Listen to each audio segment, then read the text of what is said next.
Le conseil que je donnerais aux futurs étudiants pour leurs 48 heures, c'est... Dans la filière audiovisuelle, le concept du 48 heures, c'est de réaliser en seulement 48 heures une fiction. Alors cette année, le thème était un peu particulier, c'est que tout le monde n'a pas eu exactement le même thème, mais il y a eu un thème un peu général, c'était les dieux et déesses grecs. Notre thème est Hypnos.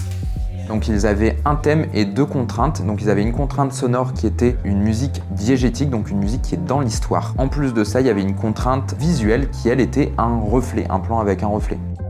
Ce qui est intéressant, c'est que les projets sont très différents. Il y a eu le thème qui est légèrement différent en fait d'un dieu à l'autre. Il n'y a pas réellement de direction commune. En fait, chacun a vraiment pu avoir des projets assez différents. Toutes les classes sont mélangées dans le 48 heures et en fait, ça permet vraiment de rencontrer les étudiants des autres promotions. Action!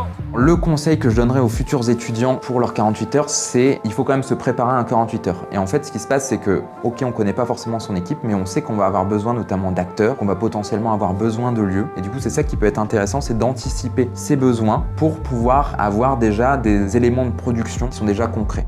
Alors il y a plusieurs gagnants parce qu'en fait il y a plusieurs prix qui sont remis. En fait il y a le prix coup de cœur, il y a le prix du meilleur projet au global et on a aussi des petits prix bonus qui existent avec des petits clins d'œil qui sont présents dans les courts-métrages.